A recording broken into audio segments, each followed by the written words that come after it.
بڑی خوشائن بات یہ ہے کہ آج ہم روبین کے دو ناولوں کی تقریب پذیرائی میں بیٹھے ہیں، لیکن اس سے بڑی خبر یہ ہے کہ روبین کا تیسرا ناول تکمیل کے آخری مراحل میں ہے اور وہ جلد شائع ہونے والا ہے، اور یہ آج کی تقریب کی بہت بڑی بات ہے۔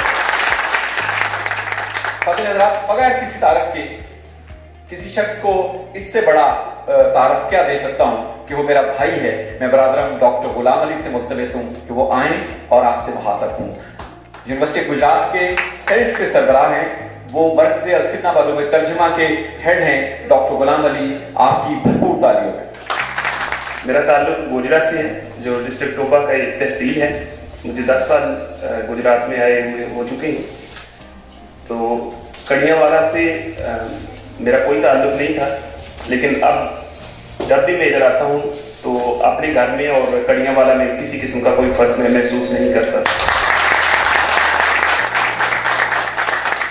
اب تو شیخ صاحب جب بھی کہتے ہیں تو اس ناول کا ٹائٹل جو ہے اس کو ایکسپلین کرتا ہے کہ آپ جہاں ہم وہاں، تو شیخ صاحب لاتے ہیں، ہم حاضر ہو جاتے ہیں۔ میں مشہور ہوں شیخ صاحب کا اور اس ایونٹ آرگنائزرز کا کہ جنہوں نے مجھے موقع دیا کہ میں کچھ گفتگو کر سکوں آج کے موضوع کے حوالے سے۔ سب سے پہلے میں روبین نواز کو مبارکباد پیش کرتا ہوں یہ ناول لکھنے پہ، لیکن میرا اس سے زیادہ کنسرن جو ہے آج کی محفل میں وہ ان کے والدین، اس کے بھائی اور اہل علاقہ ہیں۔ مجھے تھوڑا سا اس کا کانٹیکسٹ بیان کر لینے دیجیے کہ اس ناول کی یا ان دونوں ناولز کی اہمیت کیا ہے۔ میرے خیال کے مطابق ان دونوں ناولز کی اہمیت انتہائی غیر معمولی ہے جب ہم اس کو نظریاتی پس منظر کے اندر دیکھتے ہیں۔ ہمیں دیکھنا ہوگا کہ ہم جس معاشرے کا حصہ ہیں، جس معاشرے کے اندر یہ تخلیق کی گئی ہے، اس معاشرے کا تانا بانا کیا ہے۔ کہا یہ جاتا ہے کہ جب فرد کی سوچ کسی معاشرے کی سوچ بن جائے تو وہ اس کا تعارف بن جاتی ہے۔ تو انتہائی معذرت کے ساتھ ایک سماج کے طور پہ ہمارا کوئی اچھا تعارف نہیں ہے۔ یہ معاشرہ مردوں کا معاشرہ ہے، بلکہ طاقتور کا معاشرہ ہے، جس میں مرد خود بیچارے احتسال کا شکار ہیں۔ ایسا معاشرہ جس کے اندر نہ بیٹی محفوظ ہے، نہ بہن، نہ ماں، نہ زندہ نہ مردہ، جس میں اگر دیکھیں تو آپ کو پتا چلے گا کہ ہمیں 1500 سال پہلے کی تہذیب نظر آتی ہے آج کے معاشرے میں۔ جب ہم سندھ کی اس بچی کی طرف دیکھتے ہیں جس کو زندہ درگور کر دیا جاتا ہے، جب ہم یہ دیکھتے ہیں کہ 4 سالہ بچی کے ساتھ زنا کیا جاتا ہے۔ اب اس طرح کی ایک لمبی ڈیٹیل ہے جو میرے سے زیادہ آپ لوگ اچھے طریقے سے جانتے ہیں۔ اس طرح کی گھٹا ٹوپ اندھیرے میں اور اس گھٹن زدہ ماحول کے اندر کسی لڑکی کا، کسی بیٹی کا، کسی ایک ایسے علاقے کے اندر رہ کے ناولوں کا لکھنا شاید اس تکلیف کو کم تو نہیں کرتا، لیکن تھوڑی سی خوش آئیں بات کے طور پہ ہم اپنے آپ کو تسلی دے دیتے ہیں کہ شاید ہم کسی نہ کسی طریقے سے اپنی منزل کی طرف قدم اٹھانے کے قابل ہو سکیں۔ میرے لیے ان ناولوں سے زیادہ امپورٹنٹ ان ناولز کے اوپر لکھے ہوئے ٹائٹلز ہیں۔ سفر محبت، آپ یہاں ہم وہاں، یہ وہ الفاظ ہیں جو ہمارے ہاں خواتین کے لیے شجر ممنوعہ ہیں۔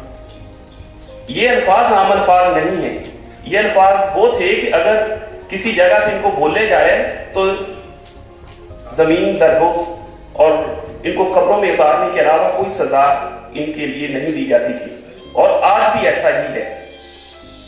آج وہ ہاتھ جو اس کے اوپر ظلم و ستم کرنے کے لیے استعمال ہوتے تھے، آج وہی ہاتھ اس کی پذیرائی کے لیے ادھر ہے۔ تو اس سارے ماحول میں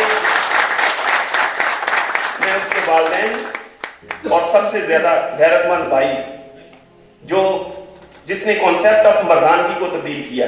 احساس کمتری کے مارے ہوئے مرد جو ہیں وہ سوائے عورتوں کے اوپر ظلم کر کے اپنی طاقت کو بڑھا کے اور اپنی چتراہٹ کو قائم کرنے کے لیے ہمیشہ عورت کے اوپر ہی ظلم کرتا ہے. تو اصل میں جو مرد ہے وہ ہے جس کے اندر احساس کمتری نہیں ہے اور اپنی عورت کو، اپنی بیٹی کو، اپنی بہن کو اپنے جیسا تصور کرتا ہے. اور عقل مند بھی یقینی طور پہ وہی ہے. آپ کی لاجک جو مردوں کی لاجک ہے، آپ اس کو لاجک کے پرسپیکٹو میں بھی دیکھیں تو وہ کوئی زیادہ ٹھیک بات آپ کو نظر نہیں آئے گی. آپ کی تعداد 56% کے قریب جو ہے وہ عورتوں کی ہے. آپ ان کے حقوق کے اوپر غاصبانہ قبضہ کر کے اپنی طاقت میں اضافہ کرنا چاہتے ہیں. حالانکہ اگر آپ ان کا حقوق ان کو دیں تو ان کی رسپانسبلٹیز بھی ان کے اوپر عائد کی جا سکتی ہیں. آپ صرف اور صرف ان کے حقوق کے اوپر قبضہ نہیں کرتے بلکہ ان کی رسپانسبلٹی بھی اپنے کندھوں کے اوپر لے کے چلتے ہیں. جب آپ اسے اپنے گھر میں رکھتے ہیں تو یقینی طور پہ جو اس کی باہر کی ذمہ داریاں وہ بھی آپ کو خود ادا کرنی پڑتی ہیں. تو یقینی طور پہ ایک خوش فضا جو ہے وہ قائم ہونے جا رہی ہے جس کے اندر ہم دیکھیں گے کہ کس طریقے سے ہمارا جو معاشرہ ہے، ہمارا جو ملک ہے وہ ترقی کی راہوں کی طرف گامزن ہوگا. اگر ہم اس کو لٹریری پرسپیکٹو میں دیکھیں کہ ناول جو ہے ان کی اہمیت کیا ہوتی ہے، بنیادی طور پہ تو یہ ایک آواز ہے. آواز بھی ایسی جو طاقتور کے کانوں میں سیسے کی حیثیت رکھتی ہے، جو طاقتور کبھی بھی نہیں سننا چاہتا. اگر اس کی تاریخ کو آپ دیکھیں بنی نوع انسان کی تاریخ کے ساتھ ملا کے تو آپ کو پتا چلے گا کہ 1663 تک آپ دیکھیں گے کہ کتاب لکھنا تو دور کی بات، کتاب کو پبلش کرنے والے کو بھی زندہ جلا دیا جاتا تھا.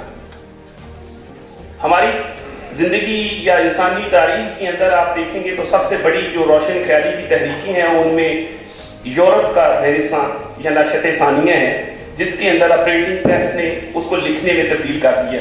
آواز تو آواز، جب لکھی ہوئی آواز کسی کے کانوں میں پڑتی ہے جو طاقتور کے لیے ہمیشہ کے لیے ایک پرپیچویشن کا درجہ رکھتی ہے، جو ہمیشہ ہمیشہ اس کے کانوں کے ساتھ ٹکراتی ہے، تو یہ اس کے لیے سب سے بڑی تکلیف دہ چیز ہے.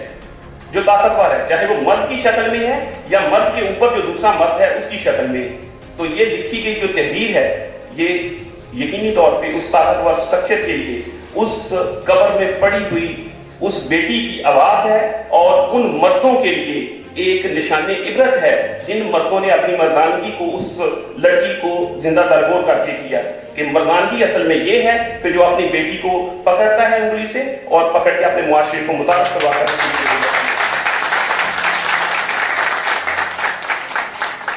عورت کا لکھنا اور ہمارے معاشرے کے اندر عورت کا لکھنا یہ ایک بہت ہی بڑا نظریاتی قدم ہے. یہ ایسا نہیں ہے کہ یہ کتاب لکھی گئی ہے، اس کا نظریاتی پس منظر جو ہے یہ بہت ہی اسٹرانگ ہے. اور اس طرح کے دیہات کے اندر لکھنا اور ایسے لوگوں کا اس چیز کی پذیرائی کرنا یہ ایک ہسٹوریکل ایونٹ ہے، یہ ہسٹوریکل موو ہے جس کے لیے یقینی طور پہ آپ سارے لوگ جو مبارکباد کے حقدار ہیں اور یقینی طور پہ آپ بہت سارے لوگوں کے حساب سے فکری طور پہ بہت آگے ہیں. اس میں کسی قسم کی کوئی جسے کہنا چاہیے کہ لگائی بجھائی نہیں ہے، یہ یقینی طور پہ وہی ہے جو مجھے نظر آ رہا ہے. اب اس چیز کو ایک اور طریقے سے بھی ایکسپلین کیا جا سکتا ہے. جب ہم بات کرتے ہیں کہ عورت نے اپنی آواز کو پیدا کرنا ہے تو وائس اور چوائس یہ دو چیزیں یہ بڑا ایک فریکوینٹلی یوز فریز ہے کہ آپ کی جو آواز ہے یہ کیا کرتی ہے، یہ چوائس پیدا کرتی ہے. طاقت جو ہے یہ بنیادی طور پہ ڈیسیژن آف پاور ہے. یہ ہاتھ کی طاقت نہیں ہے، یہ بندوق کی طاقت نہیں ہے. سب سے خطرناک ترین جو طاقت کی شکل ہے وہ ڈیسیژن آف پاور ہے جس کے لیے سارے لڑتے اور مرتے ہیں کہ فیصلے کی طاقت کس کے پاس ہے.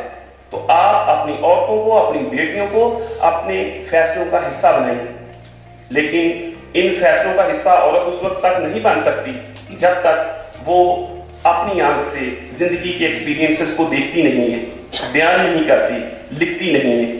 جب مرد کسی عورت کے ایکسپیرینسز کو لکھے گا تو وہ اپنی مرضی سے ہی لکھے گا، وہ اپنی پوزیشن سے ہی لکھے گا.